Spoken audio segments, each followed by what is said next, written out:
Hi folks, it is Thursday. We are well on our way to the weekend. I am very, very, very excited for this video, and I hope it does well, because it's taken quite a long time to write, to be honest with you, to get all my ideas down. It's been a while since I've done a lore video, but anyway, if you like what I do, the subscribe button is down below, the Patreon button is also down below, and if you really like what I do, and you're going to get yourself some models for the next few weeks, make sure you head over to Composite Games, use the promo code Northern Exile down below to get yourself 5% off at checkout. Lovely, lovely, lovely stuff. So,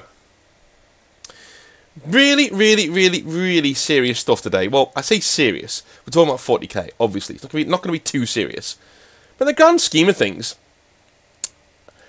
I kind of think that Abaddon doesn't really work as Warmaster, as the Warmaster of Chaos. But it's alright saying that, and a lot of us do say that in the hobby. A lot of us do wax lyrical about who Abaddon is, and why he fails, and fail Abaddon or the useless, and all that, all the other memes. But nobody ever really puts forward any sort of solution. I'm going to try to today, as you can see by the thumbnail.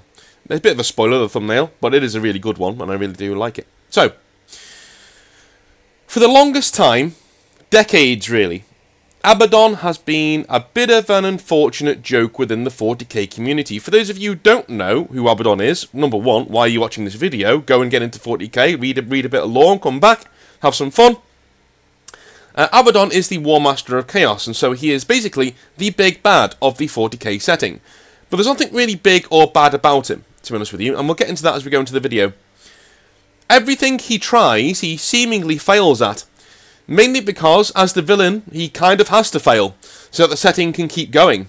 If Abaddon wins, then, well, the setting's over, right? The Imperium's gone. Instead of giving Abaddon some serious wins, however, because you can give him wins without having him win the entire thing, Games Workshop decided to tell us Abaddon is cool and wins a lot, rather than actually showing us that he is cool and wins a lot. Those of you who know me know how much of a big bugbear that is to me.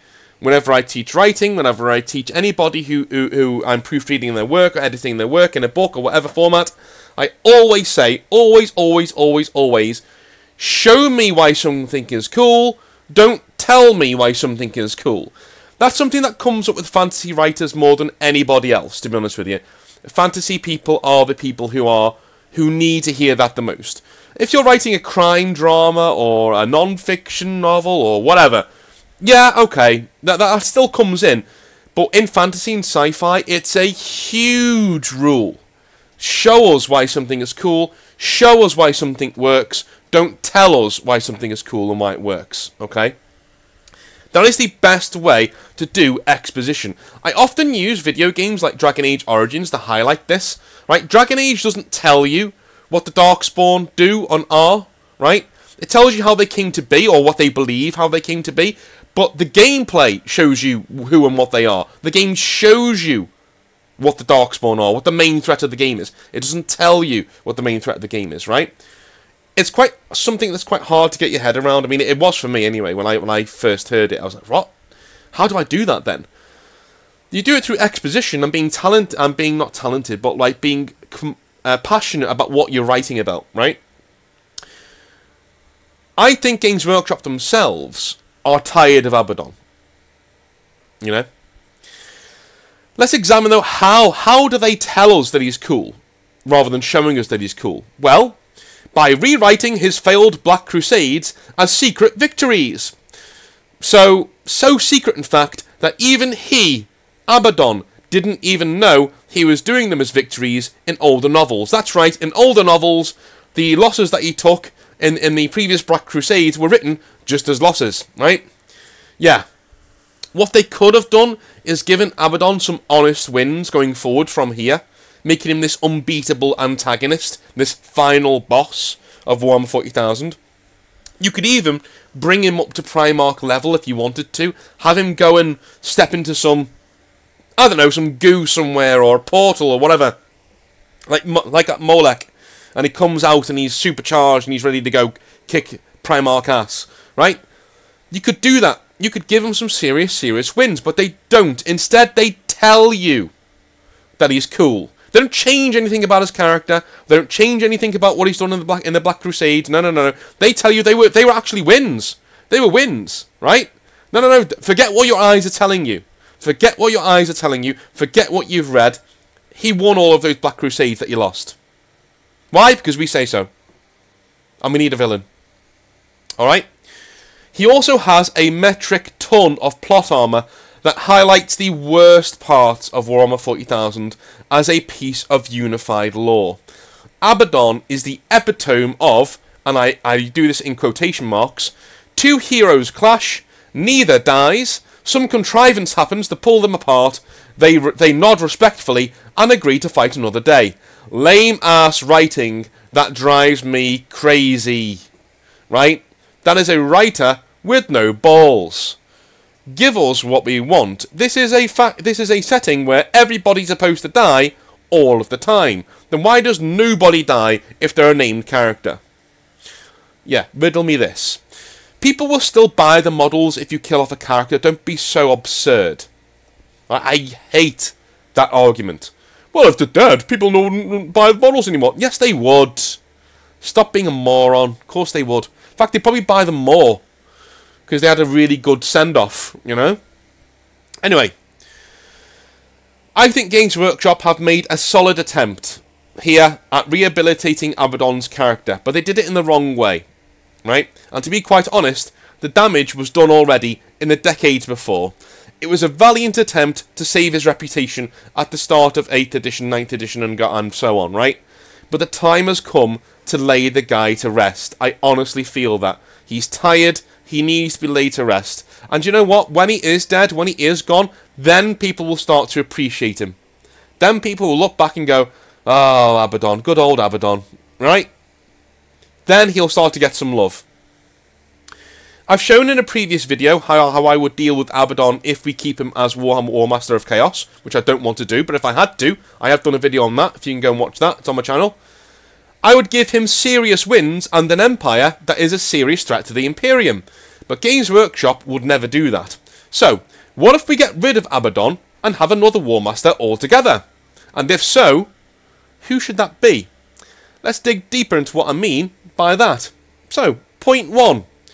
What makes a great Warmaster? So, before we get into who should be Warmaster of Chaos and why Abaddon shouldn't hold the title, we need to decide what a great Warmaster is and what a great Warmaster does. And there's 3 points to that, as far as I'm concerned. 3 main points. And all the other points kind of go underneath these 3 umbrella arguments. Number 1, the Warmaster, he needs to be magnetic in personality. Whilst Abaddon certainly brings fear to the table, a lot of people within the Black Legion follow him seemingly because there are no better options. Alright, we see this in Aaron Dembski Bowden's book. And again, ADB will come up a lot in these discussions because not only did he write the Black Legion novels, not only does he love writing about Chaos, so he's basically the Chaos writer in the Black Library, but also he does a trilogy of books later on that are very, very, very important to who I think the actual Warmaster should be, and who I think ADB was setting up to take the crown. But I'll get into that a little bit later on. So, the people within the Black Legion, the Marines within the Black Legion, follow him seemingly because there are no better options. The ideal Warmaster of Chaos was the early Horus Heresy version of Horus Lupercal, in my opinion. He was magnetic, inspiring, and determined that his cause was in the right. That's the true cool thing about him. He was determined, he was convinced that he was right in what he was doing. Okay? Horus, however, lost his way eventually. This is true. But I honestly see nothing in Abaddon aside from, you know, moustache twirling and running the Black Legion like it's the fucking mafia. You know, he runs it like with intimidation and coercion. Those are his weapons to run the Black Legion. He pits his commanders against each other to please him, right? But to be honest, that is not Warmaster behaviour. It's small dick energy, right? It's not Warmaster behaviour. At least a Warmaster does more than those 2 things. He does those 2 things, true, but he does more than that. Moving on, okay? Alright, that's the first point. Second point. I mean, I'm just going back to the first point for a second. If you can give me an example of where Abaddon gave a rousing speech or held his guys together under the press of seemingly ultimate defeat and pulled victory out the jaws of defeat and went and made sure that he's pushing the Black Legion on through sheer leadership? Tell me in the comment section down below. I've read a lot about Abaddon. I'm talking, dozens of pieces of literature, a book series, one trilogy, and I've read a lot about him. Right? I know a lot. I've read up every Chaos Codex. From here to like 7th edition, I've read, and maybe 6th as well, actually. Yeah, 6th as well. So, I know a lot about Abaddon. I can't cherry pick any time where he's done this, and I'd put it here and try and break it down as why it doesn't count, But I haven't found one. So there we go. Number 2, the Warmaster wants a clear end goal. Okay. Now, a lot of you will be saying, Abaddon does have a clear end goal. No, bringing down the Imperium, quote-unquote, is not a clear goal unless you tell us what you plan to replace it with. Okay? What is Abaddon actually fighting for? To get rid of the Emperor? Why? The Horus Heresy was Lupercal's fight. Abaddon even says that himself in Black Legion, ADB's great book on Abaddon, right? So, if the Horus Heresy is over, as it was Horus's fight, what on earth is the long war that Abaddon fights, and why does he fight it?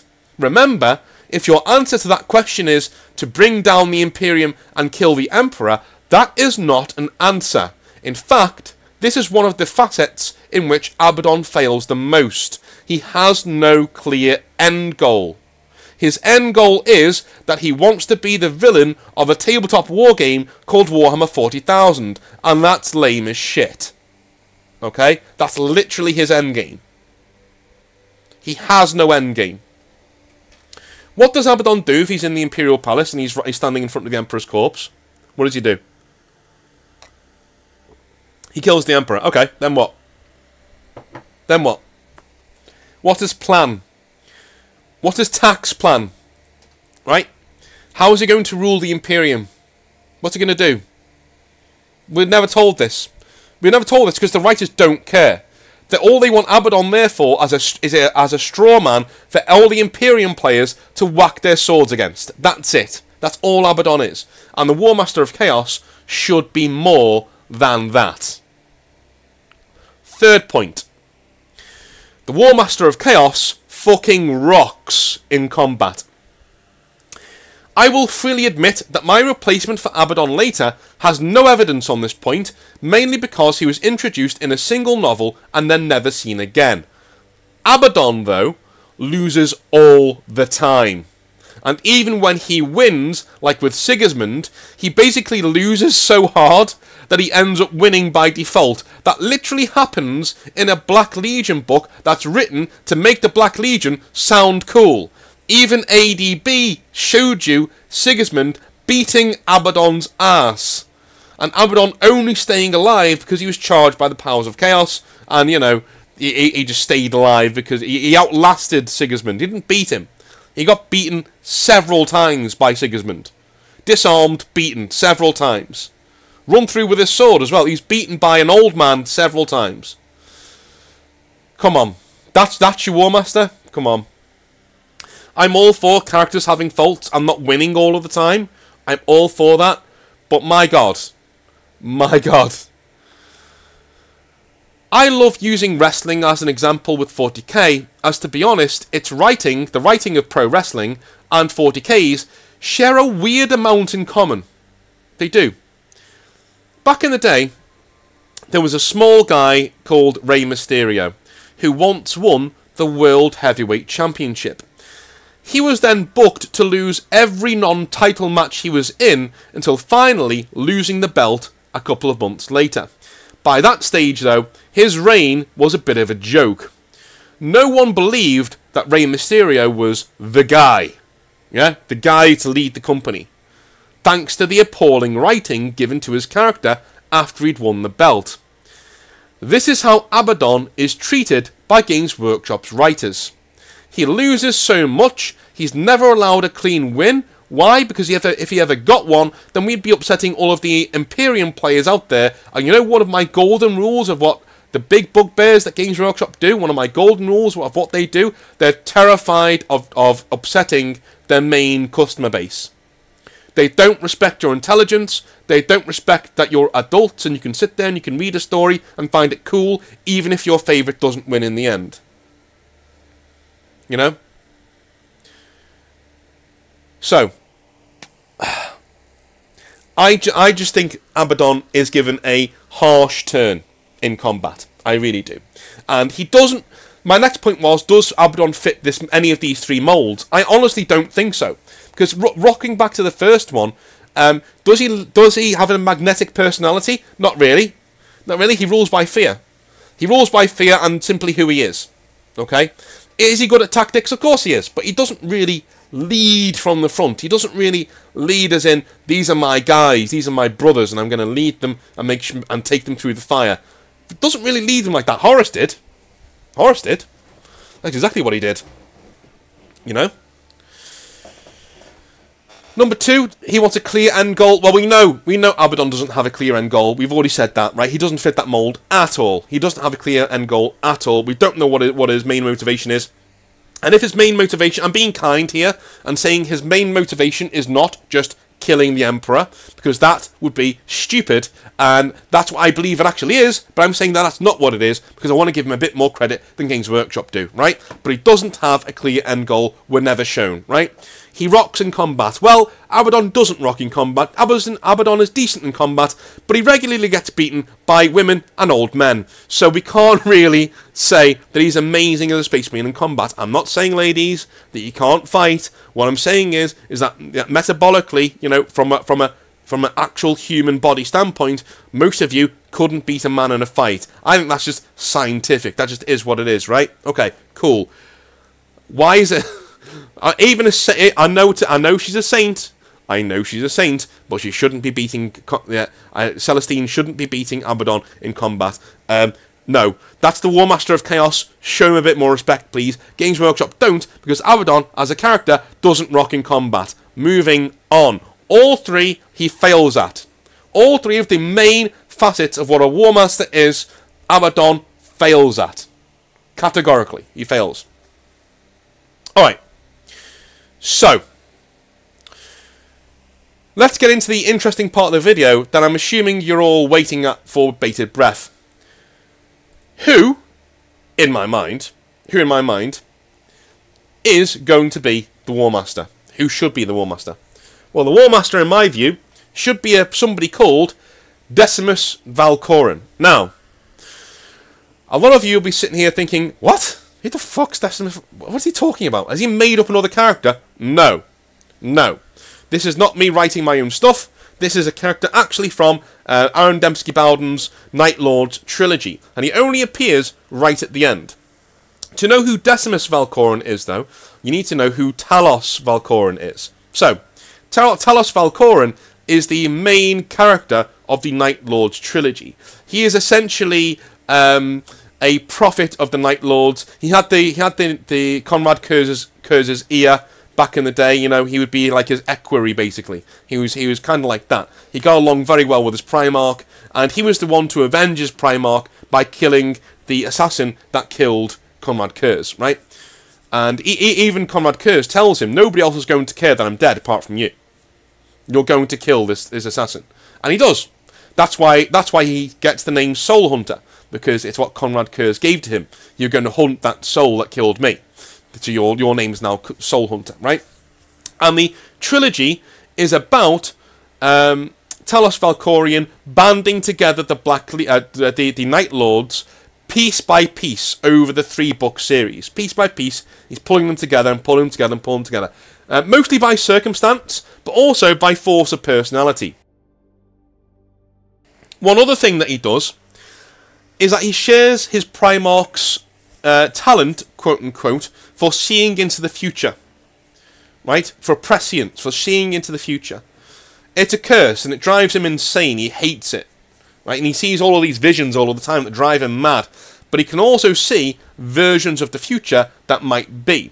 As the story goes on, though, we get a very clear indication that Talos is like 1 or 2 steps away from finally cracking the code and being able to have these visions, but have them be exactly what's about to happen, not a version of what might happen, but exactly what is going to happen, right, in the future.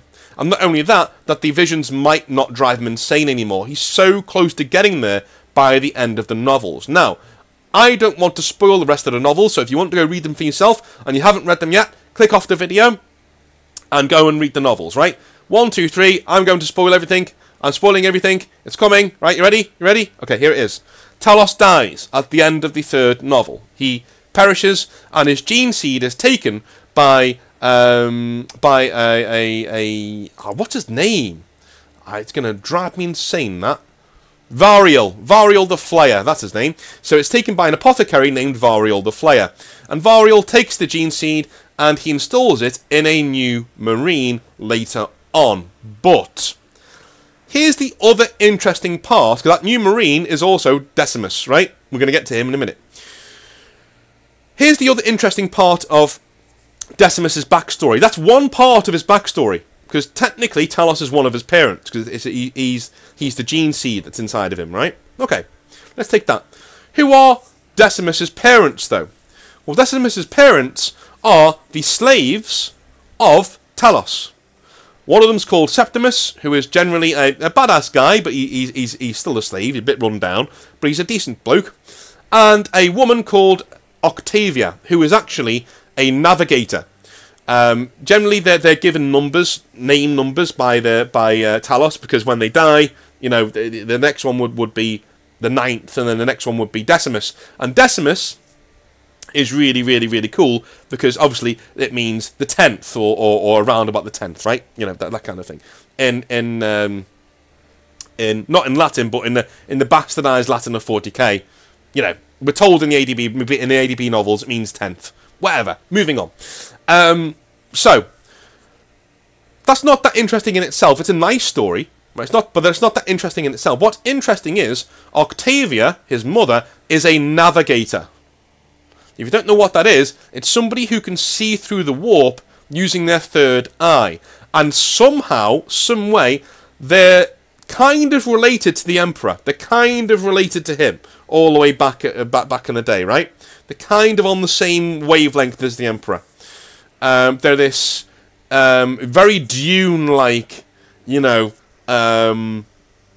noble house thing. The novice Nabalate, or whatever it's called. You know what I mean? The navigators, the navigator houses of terror.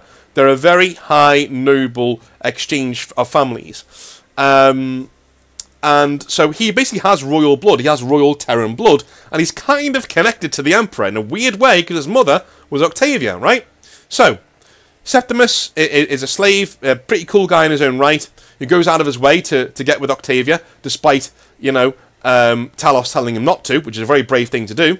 And Octavia is an actual navigator, so she can also see the future, or at least a little bit of the future anyway, and she can see through the warp, and navigators sometimes can manifest things on the other side of the warp, kind of like Psychers do. It's one of their powers that they can do. These will all come into part because the reason why Decimus is so cool is because he's like, you know, is his name Eldarion or whatever? But the son of Arwen and Aragorn is the scion of both trees, right? He's the scion of Numenor through Aragorn, and he's the scion of the elves through Arwen, right? So he's this perfect character to build on and show us what the hell's going to go on after that, right? Decimus is very similar. He's the perfect heritage. He has all of the heritage of these 3 books behind him. These 3 books are amazing, and eventually all they do is they set up the coming of Decimus, the arrival of Decimus, the 10th, right? This guy. He is the offspring of Talos in a weird way, but also Septimus and Octavia, the 3 main characters, right? Because those books have 2 main arcs. The first arc is Talos bringing together the Night Lord's Legion again, and the slave Septimus and the navigator Octavia falling in love and having a child. Those are the 2 arcs of the entire series. And the fruit of those arcs are the same one. They come together and they're the same one. Decimus.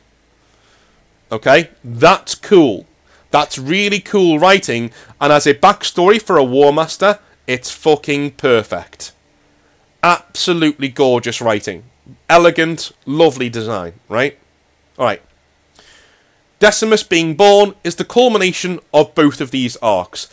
The last we see of Decimus, he is a Marine himself, with Talos's war gear, and his sigil combines the emblems of First Claw's now long-dead members. So these are the members of Talos's warband back in the day, right? He even has Talos's sword, Aurum, which is a Blood Angel's sword. Okay? That's heritage. There's loads of heritage in Decimus, and I love looking for that in characters. So, the first thing, though, is Decimus' second name is not actually Valkorin, okay? The gene seed he carries belongs to Talos Valkorin. However, I think it would be amazing if he took that second name as a mark of respect to the gene seed that he holds within him, right? Through his gene seed and his mother, Decimus has the gift of foresight. And not only foresight, it's perfect foresight. As in, what he sees comes true. He literally sees the future. And he doesn't get any of the visions that drive him mad like they did Talos and even the Night Haunter himself. Even Conrad Kerr's, his visions drove him mad, but Decimus's don't, because they're clear, they're concise, and they tell him what's coming. So he's the culmination of what Talos nearly had. Decimus does have. Okay? When we see Decimus in the Night Lord's novels, right at the end of them, the other Night Lords seem actively terrified of him, despite him being a rather young Chaos Space Marine, and being rather quiet, and only speaking when he has something to say. This fear, though, seems to come from respect, however, not terror. Not terror that he could eviscerate any one of them, although it is heavily hinted in the book that Decimus could do that if he so wanted, right? He states there and then that he sees in his vision that Abaddon will defeat the Imperium in the coming 13th Black Crusade, but that most of the heroes in the current room will die in the attempt. This is all we hear of Decimus, but let's examine him further. As part of his story, later on, that's still going to happen, by the way. This speech still happens. But it's the only lie Decimus ever tells in regards to his visions. He's not had a vision of Abaddon winning the war. Right? He's had a vision of something else entirely. And it's something that he really wants to bring into fruition. He really wants to bring true. But to do that, he needs all of the guys in that room to follow him, unquestioningly. And so he tells them, basically, Abaddon's going to win, guys. Hooray! But you're all going to die in the attempt. Sorry about that. But anyway, let's go fight for Abaddon, yeah? And they all go, whoa. What was that about us dying? Whoa. Back up. We all die? Yeah. It's in my vision. You all die. You all die when we go and fight with Abaddon, yeah. I don't, but you guys all do. You know. And they're like, whoa, well, we don't want to die. And he's like, well, I suppose, I mean, you could follow me. I mean, you know, if you follow me, I'll probably die, but you guys will live. Have you seen that in their vision? Sure, of course I have. Yes, follow me, and you won't die, right? So it's like reverse psychology that Decimus is using here. In my story, at least. I take that quote that he did from the book, and I say, yeah, that was a lie. In his own books going forward, his own story going forward, that way he told a lie to make all of the commanders there believe that they would die if they followed Abaddon. And he makes sure that they know, hey, I'm all for going to fight for Abaddon. This is cool. Let's go do that. I mean, I'm sorry you're all going to die in the attempt, but, you know, it is what it is. And, of course, they come back at him. Well, we don't want to die. Let's fuck Abaddon. We're not going to fight for him if we're going to die. Okay. Well, why don't you fight for me instead? Job done, right? Cool. Shows his intelligence, shows that he's capable of playing the game, so to speak. These are still the core things that we're going to do about Decimus, by the way. We haven't even gone into the actual story yet, but we will do in a minute. But Decimus is the culmination of a fantastic 3-book arc that is, I'm sorry to say, better than anything that has ever come out of the Horus Heresy. The entire Horus Heresy, at least the Chaos side, is kind of Abaddon the Despoiler's, shall we say, origin story. But the thing is, all he really seems to do in it is act like a bitch and be beaten by people who shouldn't be able to beat him. Once again, Games Workshop just can't help themselves when it comes to knocking down Abaddon. I have no idea why. If you've not read the Night Lords trilogy, and I've spoiled a bit of it for you, you still owe it to yourself to give it a go. It's brilliant. The trials and tribulations of Talos Valcoran that he goes through are insane. He even turns down Abaddon's offer to join him. Right? Abaddon tries to get Talos, basically, you know, Decimus' gene dad, to join him, and he refuses. He just refuses. No, I'm not doing that, right? Talos even turns down the actual fucking Chaos Gods in a vision dream and survives and ends up bringing the remnants of the Night Lords together.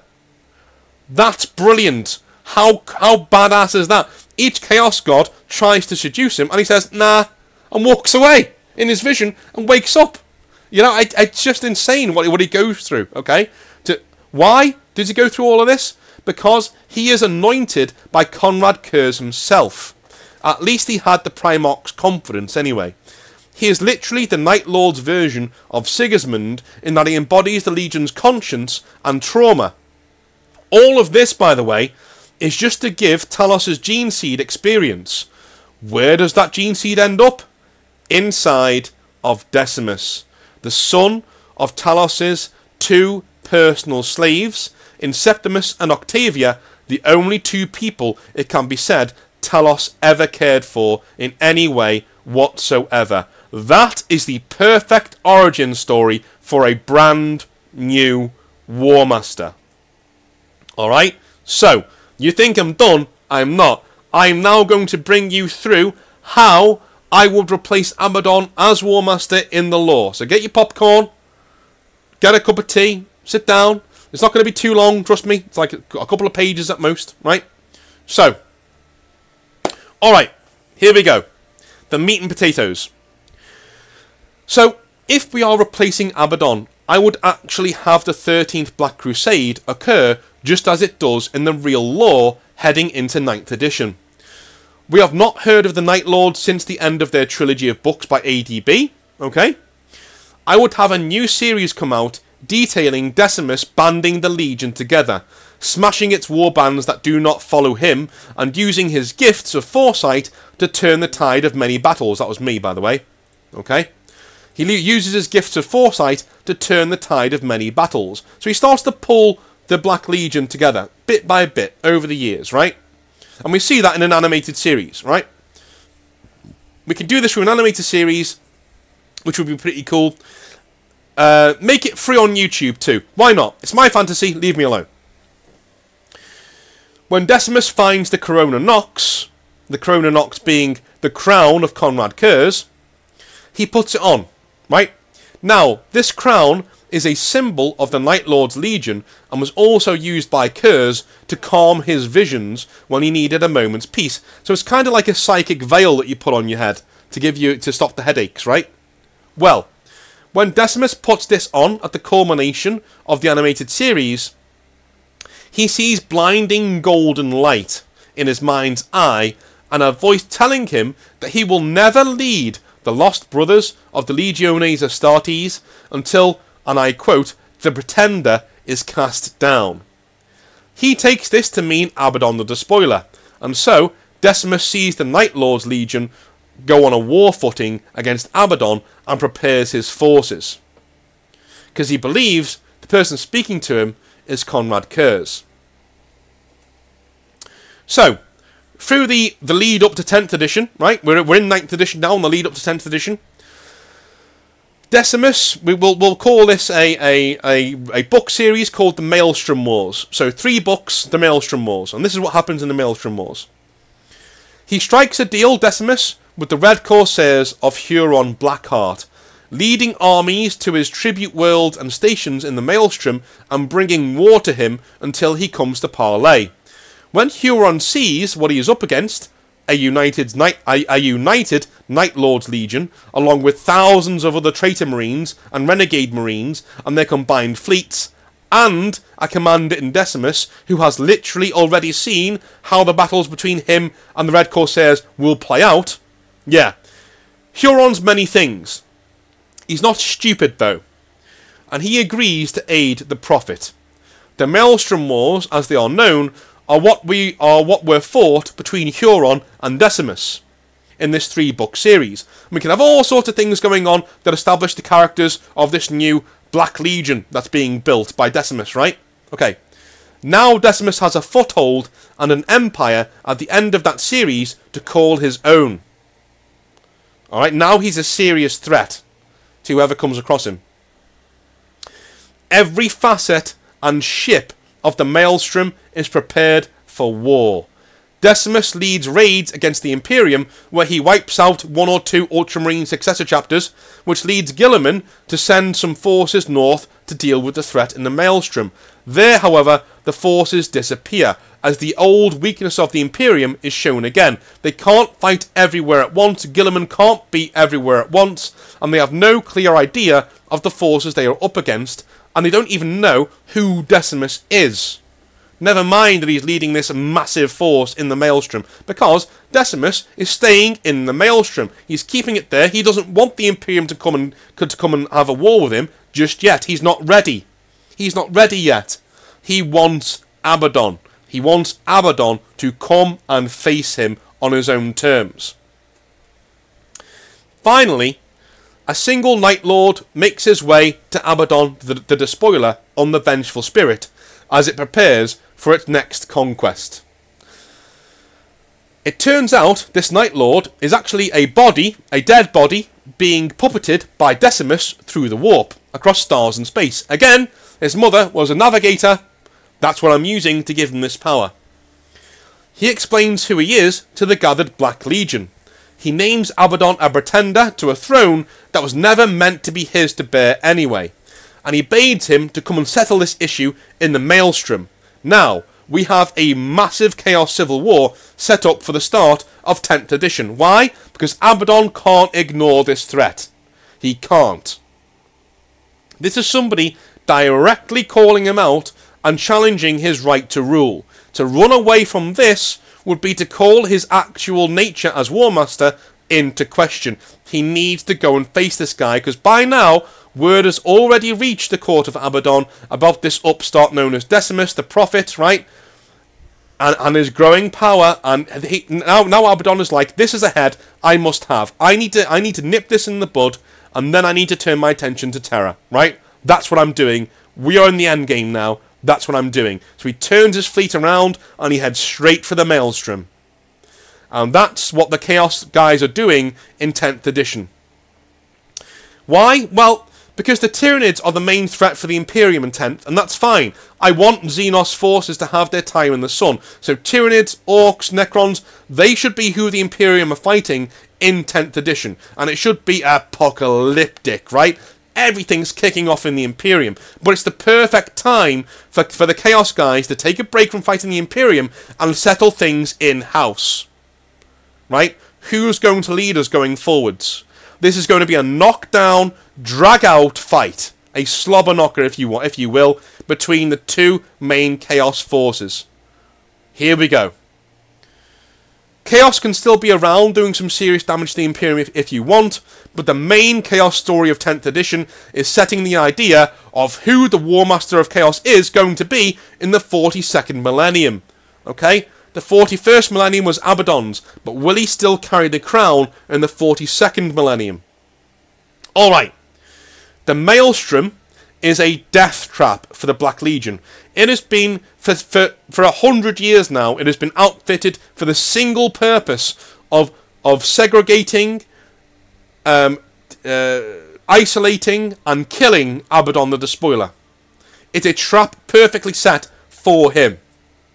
This is my respect for Abaddon's character. This is the kind of force you need to bring to bear to kill the guy. Okay? The Maelstrom is a death trap just for him. Right? And the Black Legion, of course. Once Decimus... once again, Decimus relies on his enemies underestimating just who he is and what he can do. And what he is to tear apart the forces that come to bring him to heel. He sees far ahead of the Black Legion commanders in terms of time and prescience, and pulls their forces apart as they head into his domain. He sits suspended in a meditation chamber, giving telepathic commands to his fleet commanders and warriors, seeing all at once, and the Night Lords begin turning the tide against the Black Legion. The Night Lords now are rather terrified of Decimus, as they find him hard to look at directly. Whilst he is meditating, he is glowing, almost bursting with a golden light. Uh-oh, yes. At the culmination of the battle, Decimus, and by the way, he is way outmatched here. He's way outmatched. Eventually, Abaddon will win this fight. Eventually. If it continues as it's going, Abaddon will win this fight. If it's a war of attrition. But what Decimus is doing is playing chess. He wants to kill the king. He's playing chess.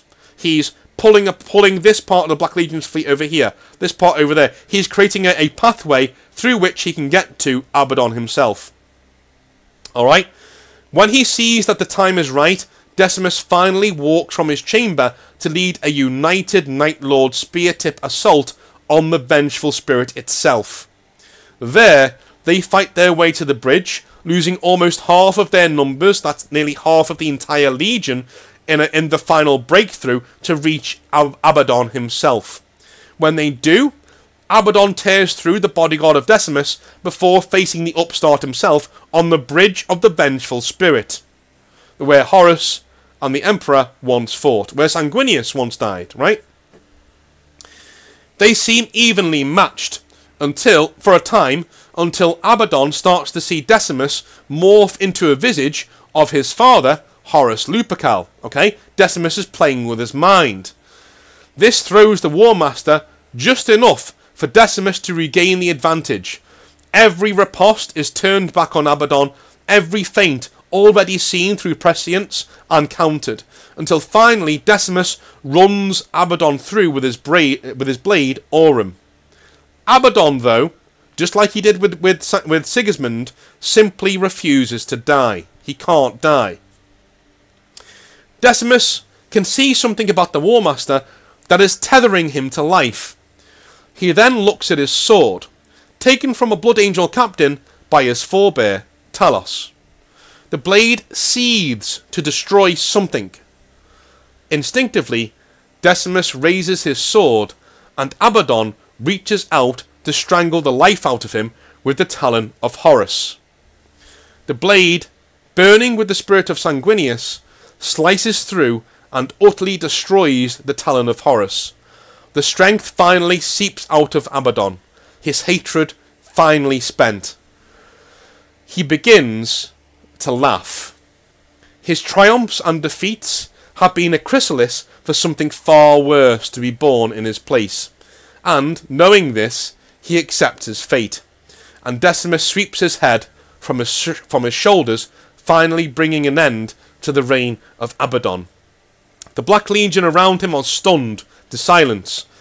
News travels quickly, and the fleet battle around them finally grinds to a halt.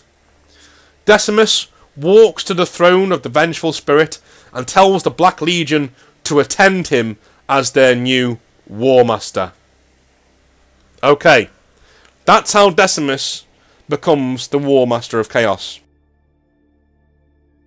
So we tie together quite a few things there. We pulled together everything from the Horus Heresy right up until the current law, right? So we have, in a weird way, you know, Sanguinius getting his revenge on Horus by killing by annihilating the Talon of Horus, right? All that good stuff is all in there. The Horus Heresy story is finally at an end. The last visage of it, in terms of, you know, who was there and actually doing the fighting on Terra, leading the stuff on Terra, in Abaddon is gone, right? The last visage of the old Sons of Horus are gone. They're now gone. The Black Legion is still there, so people with Horus' gene seed are still there, of course. But what does this ending actually do for the setting going forwards? Why have we done it this way? Well, we now have a young, dangerous, and terrifying Warmaster who is not corrupted by chaos or demonic taint.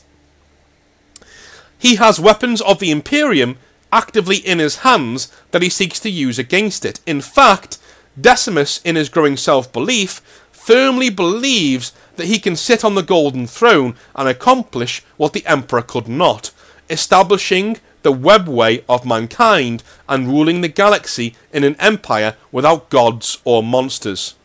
Decimus does not lead the demonic sides of chaos. He leads the renegade marines seeking a new beginning, okay? He sees himself as the gateway to a new future. A new future, essentially, this guy is Big Boss from Metal Gear Solid. He wants a future of never-ending war. That's what he wants. He wants his men to always have a place in the world. And he's going to do that by taking the Throne of Terror and doing a new Great Crusade that never ends. That never ends. He's going to go out into the galaxy and beat the shit out of everybody. He's going to lead humanity to beat the shit out of everybody forever. Okay? That's what he wants to do. He has an end goal. Okay? So, let's go back. Does Decimus fulfill any of our requirements? Okay. He needs to be magnetic in personality. Well, he certainly is that. We've shown you that several times, right? People are terrified of him, but he leads by example, and he uses his men's lives sparingly. He also knows how to manipulate them and give them what they want. He knows how to play them. But he also leads by example. He leads the charge. He kills Abaddon himself. He does it himself. He leads, right? And he's fighting for his men to have a place in the galaxy. He wants the Marines to not be cast away like they were going to be at the end of the Great Crusade. He wants to lead a Great Crusade that annihilates everybody but humanity. And even humanity if they won't get out of his way, right? That's what he wants, okay? He needs a clear end goal. Well, we know what his clear end goal is. His clear end goal is to supplant the Emperor on the Golden Throne. He wants to succeed the Emperor. He doesn't want to kill him. He wants to succeed him, right? Or even power him to the point that he's going to take over and basically, go into the webway and have it himself. He wants to take the Emperor off the Golden Throne, sit on it himself, power it himself, and he honestly believes in his own self-confidence that he could not just sit on the Golden Throne, but use the Corona Nox, the crown that he has, to be linked to the Golden Throne so he can power it whilst walking around the galaxy. Yeah. He has an end goal in mind, and his end goal is saying, why can't I have everything at once? Why can't I? Why can't I have the webway that the Emperor was going to do? Why can't I have that and lead humanity in a golden age of conquest that lasts forever? Behind him will be peace, and before him will be conquest. That's what I mean. He's going to push out into the galaxy forever, and once this galaxy is conquered, he's going to go to the next one. Fuck it. Nothing's beyond him, right? That's what he's thinking. He has an end goal in mind. A clear goal. Alright? He needs to rock in combat. Well, we've already seen that he does. We've already seen he rocks in combat. He kills a lot of people. He brings Huron Blackheart to heal. He kills Abaddon the Despoiler. He is literally the baddest man on the planet. He's taken the title belt away from Abaddon. Ruff, got it. Thank you very much. And, of course, we can have him killing a lot of people in his background story as well, as he's basically terrifying in combat. He's terrifying, but it makes sense. He's not just badass. He actually has kind of what Jago Zevitarian had, in that you can see ahead in the future. So he basically cheats sometimes, right? If you're better at him than combat, I mean, there are very few people who are, but if you are somehow better than him in combat, he will just look into the future, see what you're about to do, and counter it before you've even started, and slice your arms off. That's literally, there is a reason for him being OP, and that's why I think he makes such a solid choice for Warmaster. So all 3 points he knocks out of the park. And also, that's before we even get into the gorgeous backstory that he has before he's even born, right? Okay. What does he do to the Chaos Forces, though? Well, this split between the Renegade Marines, who are kind of clean of Chaos Taint, kind of, you know what I mean, and the Demons happens quite cleanly down the middle, right? This splits evenly the forces of Chaos between Decimus, who leads the Untainted Marines, or at least as untainted as you can be, near the Warp, and renegade forces joining him from the Imperium, who simply want regime change in the Imperium, and for it to be broken like a bone so it can be reset. Those are the guys who are joining Decimus, right? He leads the clean legionaries. He leads the clean traitor guardsmen. He leads the clean knights, traitor knights. He leads those. The Titan legions, all that. He leads those.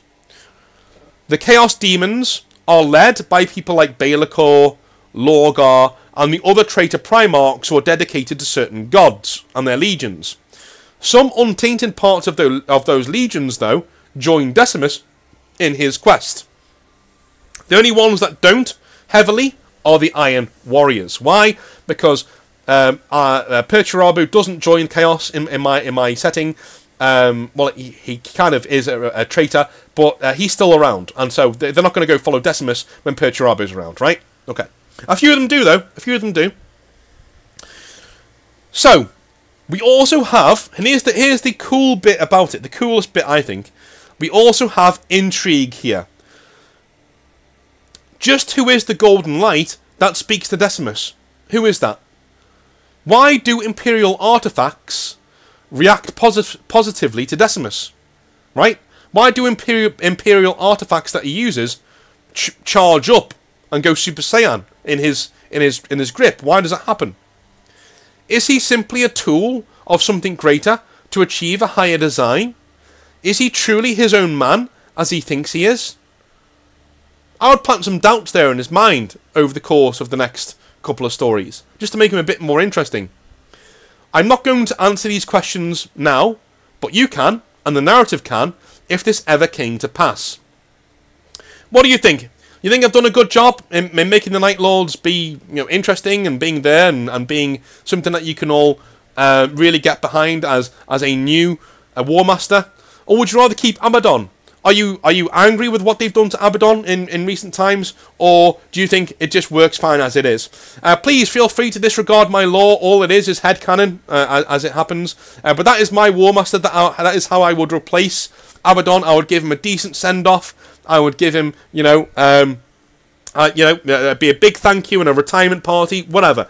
This is his retirement party in the Maelstrom. It's all there for him, and he gets to ride off into the sunset with a cool death, and we get a brand new, young, non-tainted Chaos War Master. So that is what I'm going to do.